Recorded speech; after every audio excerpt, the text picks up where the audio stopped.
VikesNow. I am Dustin Baker. We are on June 14th. I was supposed to have Josh Fry on today, but he's on vacation, and I didn't realize that till this morning. So you're stuck with me for about 15 minutes. We're talking about a rather important topic applicable to this time on the calendar, and that's the Vikings mandatory minicamp. That began yesterday, Tuesday, and will finish today, Wednesday, before, what do we got? Probably 6-7 week-long break for the players, and they'll be back at training camp after that break to really get things cooking.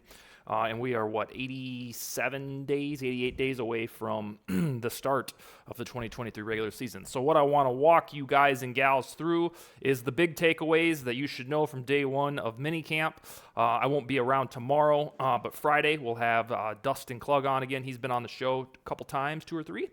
And he's going to chat about some of the apropos topics about, Danielle Hunter and rebuilding versus contending and all that juicy stuff. But let's jump right into this. I've ranked these 5 takeaways in ascending order. When we get to number 1, that is the most important, in my opinion, and probably yours in the grand scheme of things. But number 5, the least important of the 5 big takeaways is that Jaquelin Roy, the rookie 5th rounder from LSU, was getting some action with the first team. And it's like, what? That's great. It's wonderful, don't get me wrong, but usually a 5th rounder, defensive tackle, you'd be developing that man right about now, which is still happening, and then you'd set sights on his potentially starting job in 2024 or 2025, kind of like Patrick Jones, and he was a 3rd rounder. But out of nowhere, in my opinion, Jaquelin Roy from LSU was getting runs with the ones. And that's good news for him and good news for Vikings fans because bada bing, if he's the real deal, then you don't even have to potentially lament the exodus of Dalvin Tomlinson to the Browns back in March for 4 years and $57 million. But it is noteworthy that Jaquelin Roy would be anywhere near the first team at this juncture on the calendar. Of course, into training camp and preseason, he still has to remain in that spot, and it's a long way to go before you could even talk about him as a starter. But nevertheless, it's strange in a good way that a rookie 5th rounder would be getting any action with the first teamers at minicamp because, it's not, they don't have a whole lot of depth there, let's be honest, but it's strange that guy would be nominated right away for that assignment. Number 4, counting down on a list of 5, is all of the smoke about Josh Metellus. Josh Metellus is a wonderful football player that happens to live in a crowded safety room for these Minnesota Vikings. Metellus is also a special teams ace. He can tell you all about it, and you remember it from last year. But all of a sudden, Metellus seems like a guy who certainly isn't a roster bubble commodity. He's going to make the team no matter what. Now, after day 1 of minicamp, plus Kwesi Adofo-Mensah's appearance on Peter Schrager's podcast yesterday morning, Josh Metellus feels like a guy that you could slide up to starting free safety duty for your roster projections right now anyway, and nobody's going to be like, what? What are you doing? And, of course, that dampens the prestige or esteem on Lewis Cine, who should start, my God, before too long because he's a 1st rounder. But Metellus was getting action yesterday in 3 safety sets, and he very much, whether he starts or not, appears to be on the cusp of being a significant defensive contributor. And on that podcast I was telling you about a second ago, I think it's called The Season, NFL.com, NFL Network's Peter Schrager. He talked with Kwesi Adofo-Mensah yesterday, and he put Kwesi on the spot and said, "Name a Vikings unsung hero." And without batting an eye, Kwesi replied Josh Metellus and launched into a speech about how he's a terrific football player and a wonderful leader. So here's where we'll probably do a show on this before too long.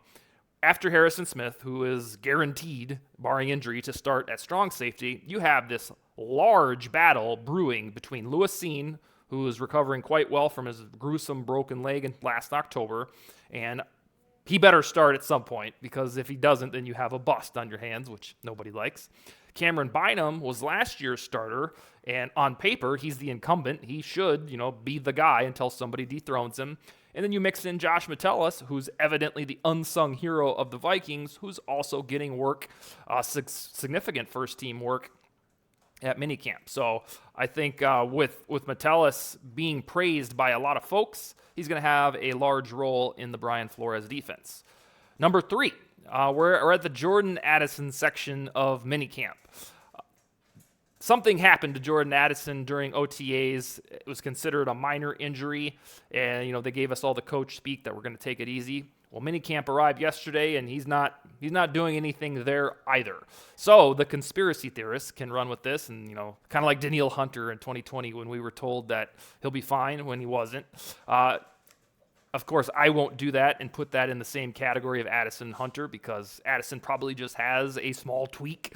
But we won't, per their words, Kevin O'Connell, we won't see Addison until training camp. Now, that's only 2 days worth of absence, yesterday and today, so it's not that big of a deal. But something is amiss with Jordan Addison, and we did not get a peek at him at either most of OTAs and now minicamp. And all this does means you have to keep an eye on it. Because if we get to training camp and it's something still lingering, then we've got a large problem on our hands, and KJ Osborne will be the WR2. You can bank that. But for now, it's just interesting. It's a takeaway that Addison was not available for most of OTAs. We're at mandatory minicamp. Not there either. So now we cross our fingers and hope for the best at training camp on July, blah, blah, blah, when they announce it. Number 2 is indeed Danielle Hunter did not show up to minicamp, and this one feels like a true blue contractual holdout. In 2018, just as Hunter was starting to get really good, you look back now and you're like, well, of course he was good back then. No, he was getting there. In 2017, he didn't really even start. I think Brian Robinson was still on that team, or no, was Hunter just getting mixed in with Everson Griffin? I can't remember if Robinson was on the 2017 team. Shame on me. You'll have to Google it, like I will when we're done. Regardless, Hunter was just coming to prominence in 2018. He signed a deal now that looks really team-friendly because the NFL market has reset, 5 or 6 times? And he's only scheduled, Hunter, to earn $5.5 million new dollars, and he wants a new contract. So he's playing hardball. He's not showing up to minicamp, and that's a big deal because it thickens the sweepstakes about whether or not he'll be traded or if he'll be with the 2023 Vikings. And I will say this until something happens on the Danielle Hunter front. If you have the league's 3rd worst defense per points allowed, 2nd worst defense per yards allowed, and overall the 27th ranked defense per DVOA, you shouldn't be in the business of trading your best player. I don't care how smart and aggressive Brian Flores is. I don't know that the defense can hum or tick without Hunter. I can be talked into a free agent signing of Robert Quinn or Yannick Ngakoue reunion. But for now, if Hunter is traded for a 2nd round pick and a 4th round pick or something like that, you'd have Marcus Davenport and Patrick Jones as what I would perceive as the starters. And I don't know if that's going to cut it. That's too many maybes at one of the league's most important position on the edges of the defensive line. But the second biggest takeaway on the whole is everything we heard early this week about Danielle Hunter not coming to minicamp happened. He did not show up. He needs a new contract that's probably going to be north of $20 million, maybe $20 million on the nose or north of it. And the Vikings' best defensive player is not at minicamp because he's staging a holdout. It's a big deal. And then number 1 is the arrival of Justin Jefferson at minicamp. This is the anti-Hunter. This is a guy that wasn't at OTAs because he evidently had shit going on, endorsements, and it's not mandatory to show up at OTAs. And he made it sound like the team was like, yeah, do whatever you want. We'll see you at mandatory minicamp. Well, all of the mystery is dead. Justin Jefferson is very much committed to the 2023 Vikings. He's under contract through 2024. And when asked about his contract, he insinuated that wasn't even the reason that he wasn't at OTAs. He claimed the contract will come with his performance. He's not worried about it. So any type of mystery that was percolating about, God, is Jefferson going to show up without an extension? The answer is yes. He's there no matter what. He even did a little bit of work at minicamp. But no matter what happens, he's probably on deck for $30 to $35 million per season once that extension gets down to brass tacks. So unlike Hunter, who you should have extreme anxiety football-wise, not your life, just the gridiron part, about what happens with him, a trade, a contract extension, a flat-out holdout into the regular season, we do not have that with Justin Jefferson, the face of the franchise, the best player in the football team. Because he's under contract for 2 more years, he's a team player, and he knows the extension will be done before too long. So, running them down 5-1. Jaquelin Roy gets run with the first team. Who'd have thunk it? Josh Metellus is in it to win it. He's not a roster bubble guy. He was praised by the general manager. He showed up on the field, the minicamp, and got substantial Playing time, Jordan Addison won't be available until training camp. What can you do? No Danielle Hunter whatsoever. There is a holdout, bar none. And Justin Jefferson shattered any mystery about his future with the Vikings. He's back, and his extension should be wrapped up before too long. That's all I got. I'll be off tomorrow. We'll be here Friday with Dustin Klug to go over, Dustin Klug to go over some of the most appropriate Vikings topics of this week, from Danielle Hunter to rebuilding versus contending. You know the drill. Skol, baby.